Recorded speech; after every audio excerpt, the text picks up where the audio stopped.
안녕하세요 여러분, 라펙터의 나윤석입니다. 설 연휴 잘 보내셨죠? 자, 오늘 제가 드리고자 하는 말씀은 요즘 현기차 제품에서 느껴지는 이상한 조짐들입니다. 자, 시작할게요.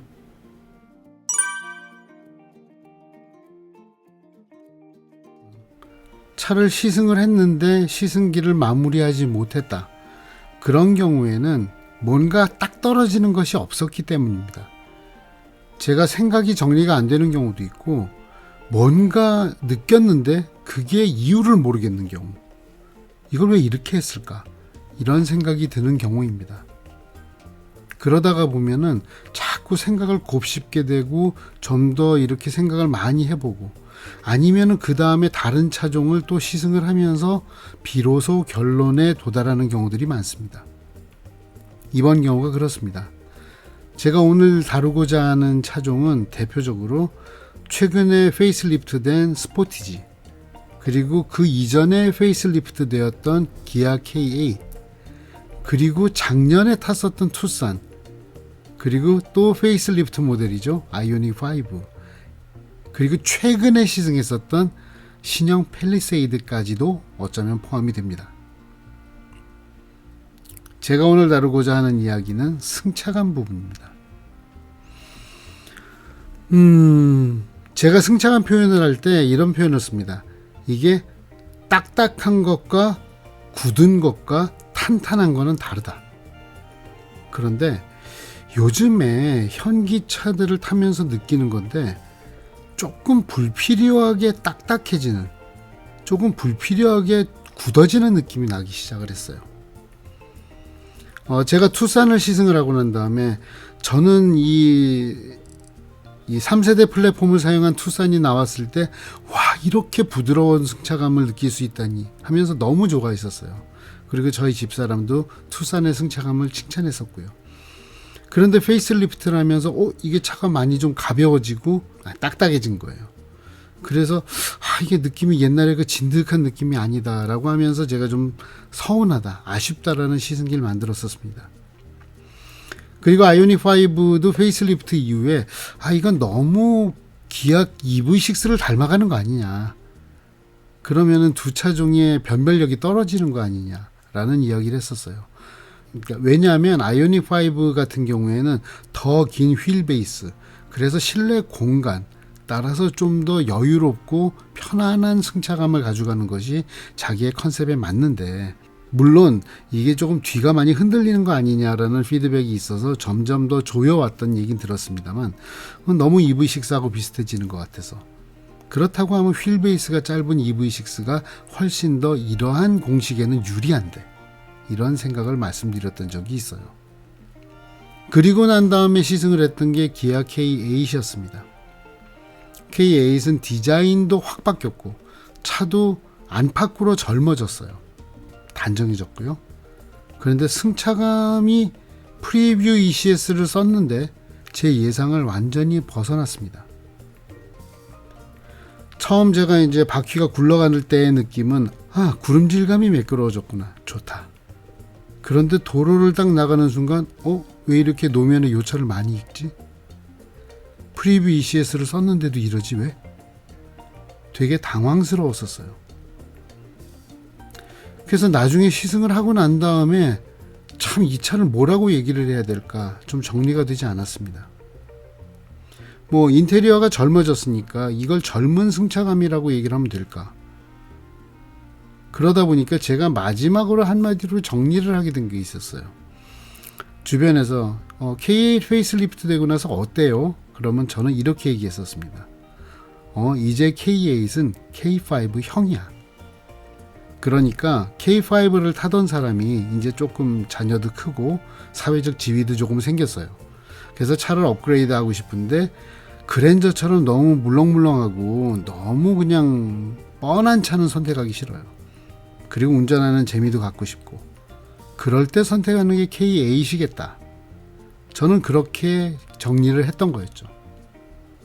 뭔가 말이 되는 것 같긴 해요. 하지만 솔직히 말해서 이게 K8이 프리뷰 ECS까지 썼는데 이렇게 만드는 게 이게 최선이었나? 라는 생각을 떨칠 수는 없었습니다. 그리고 그 다음에 이제 스포티지 페이스리프트 모델을 탔죠. 이건 조금 더 실망스러웠었어요. 자, 스포티지 페이스리프트가 나왔을 때 여러분들이 가장 궁금해했던 거, 와, 드디어 이제 DCT 빼고 1.6 터보에도 8단 자동이 들어갔대. 그러면 여러분들이 기대하는 것은 이제 좀 차가 좀 차분해지고 그리고 울컥거리지 않는 그런 차가 됐겠구나라는 거였죠. 그런데 생각보다 그러진 않았어요.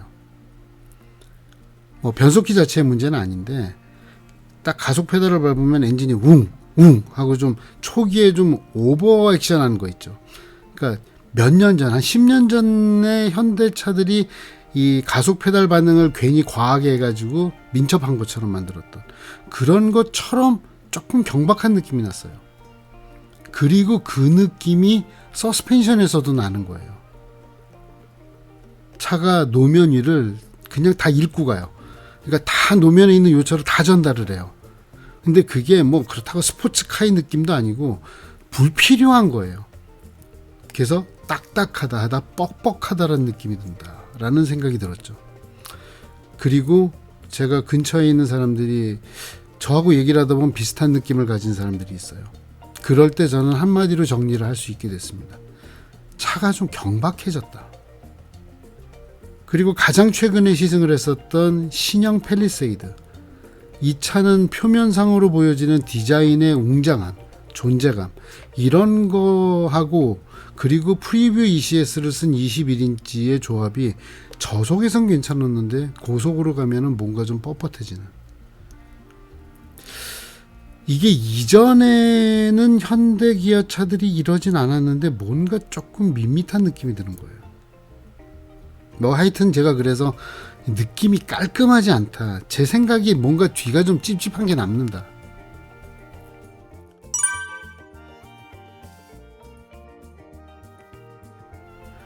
자, 지금부터는 제가 완전히 얘기하는 게 뇌피셜일 수도 있고 현대차, 기아차 연구원들 분들한테는 정말 제가 그냥 섣부른 소리일 수도 있어요.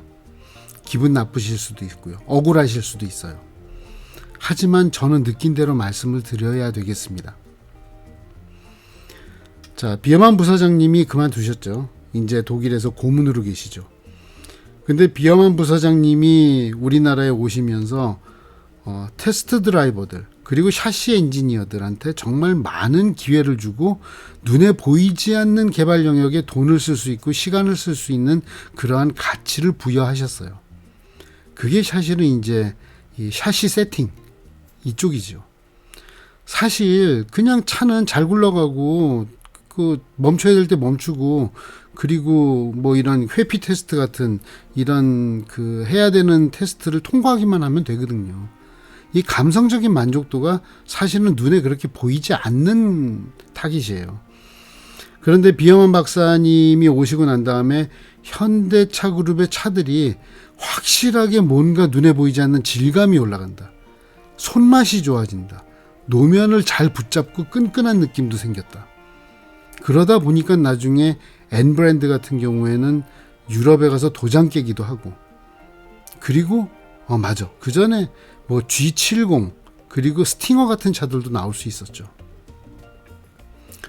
그리고 저는 아이오닉 5가 처음 나왔을 때가 제일 충격적이었어요. 그리고 투싼도 마찬가지예요. 불필요하게 딱딱하지 않으면서도 핸들링이 자기가 원하는 바를 딱 만들어낼 수 있는, 그러니까 승차감과 조정성의 그 밸런스 포인트를 찾는 데까지 가는 정말 섬세한 파인 튠이 있었다는 느낌이었거든요. 저는 그런 부분에 대해서 정말 환호했었습니다. 그런데 요즘 나오는 현기차들을 타보면 그런 느낌이 조금씩 사라지는 것 같아요. 뭐 차는 훌륭합니다. 그리고 구름질감은 여전히 어쩌면 점점 더 좋아져요. 그게 보면은 이제 하이드로부시 같은 것들을 이제는 안 쓰는 차가 거의 없을 정도로 소형차에도 보면 하이드로부시가 들어가고, 그리고 이제 얼마 전에 보면 이제 이경도 부시라고 하죠. 이게 X축과 Y축의 경도가 다른 부싱들도 들어가기 시작을 하고, 이러면서 진동소음을 흡수하면서도 조종 성능은 양립시키려는 그런 느낌들을 많이 가져갑니다. 그러면 이거는 정말 이제 고급 하드웨어를 점점 많이 쓰는 거거든요. 그리고 거기에 어떻게 보면 현재 스코어의 끝판왕은 프리뷰 ECS예요. 그런 거를 쓰는 차들이 점점 늘어나는데 왜 승차감은 더 딱딱해지는 걸까? 탄탄해지는 게 아니라 딱딱해지는 걸까? 그리고 무게는 줄어들지 않았는데 왜 차가 이전보다 가볍게 느껴지는 걸까? 진득한 맛이 사라지는 걸까? 저는 이 경우엔 이렇게 말씀드릴 수밖에 없어요. 더 고급 하드웨어를 많이 사용하는데 그 질감의 완성도가 떨어졌다면 그것은 파인 튠이 덜해졌다라는 소리밖에 안 된다. 죄송해요. 혹시 억울하신 분 계실 수 있을 거예요. 제가 자꾸 이렇게 말씀드리는 이유는 정말 열심히 하시는 분들 계시는 거 알거든요. 그런데도 불구하고 차의 느낌이 투입된 하드웨어만큼 상승되지 않는다. 그러면 이거는 정말 그 조정 성능과 승차감이라고 하는 것에서 그래 여기 대충 여기 좀 만나면 되잖아. 그러다 보면 어느 쪽은 항상 희생되거든요. 그래서 요거를 이렇게 파인 튠을 해서 맞추려고 하는 그 눈에 보이지 않는 노력과 시간의 투여. 사실 이것도 회사 입장에서는 돈이에요. 이런 부분들이 이제 조금씩 타협되고 있지 않은가 이런 생각이 드는 거예요. 사실 이 눈에 보이지 않는 개발비를 절감을 하게 되면은 회사의 수익성은 엄청나게 올라갑니다.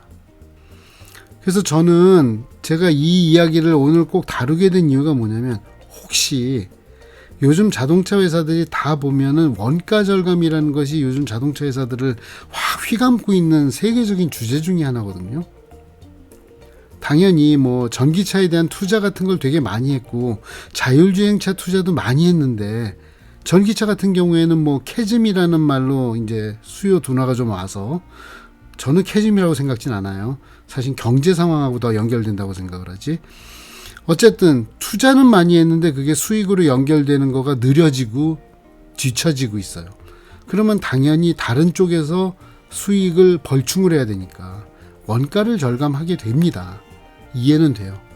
그런데 현기차가 지금 21세기에 들어서 가장 성공하고 세계 3대 브랜드까지 올라갔는데 사실 그 부분에는 그냥 차만 눈에 보이게 잘 만드는 게 아니라 이런 파인 튠에서도 야 이제는 이 정도라면은 현대차, 기아차를 낮추어 봐서는 안 되겠는데 라고 하는 경계심이나 아니면 일반 대중들의 경우에는 뭐라고 콕 집어 얘기하진 못하겠는데 현대차, 기아 이전하고는 달라진 것 같아. 차가 고급져졌어. 이런 느낌도 분명 작용했을 거라고 생각을 해요. 그런데 그런 느낌이 디스카운트 되기 시작하는 거, 그런 것의 시작이 아니었긴 말하기 때문이에요. 자, 디테일한 얘기는 그만하겠습니다. 안 하겠습니다. 자, 디테일한 얘기는 안 하겠습니다. 그냥 저는 현대차 그룹이 원가 절감을 통한 수익성 향상이라고 하는 빈 카운터의 논리에 빠져들어가서 다시금 혁신해서 뒤처지는, 우리 옛날에 2010년대 초에 그런 얘기 했었잖아요. 현대차가 샴페인을 너무 일찍 터뜨렸다.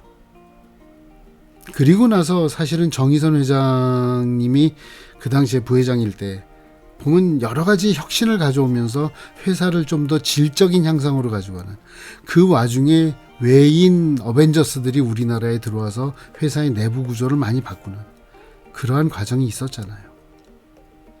그런데 혹시나 현대차 그룹이 다시 매너리즘에 빠지는 그러한 시그널이 아닐까 해서 이런 말씀을 드리게 된 겁니다. 저는 이대로라면 조금 더 조심스러운 생각을 하지 않을 수 없을 것 같아요. 그리고 연구개발 조직도 자꾸 바뀌는 거, 이 부분도 조금은 불안합니다. 원래 어떠한 변화가 있거나 어떠한 프로젝트가 진행이 되면 그것이 결과를 만들어서 이게 잘했구나, 아니면 그게 잘못된 선택이었구나 라는 것이 정확하게 피드백 될 때까지 시간을 줘야 되는 게 맞거든요. 근데 반년, 1년마다 조직이 바뀌는 거, 이런 거는 사실은 바람직하지 않습니다. 자, 오늘은 여러 가지 제가 미묘하게 느낀 것들이 쌓여가는 것을 보면서 이제 조금 이런 얘기를 해야 되는 시점이 됐다, 그런 생각이 들어서 그냥 시어머니 잔소리 같은 얘기를 해봤습니다. 지금까지 라펙타의 나인석이었습니다. 감사합니다.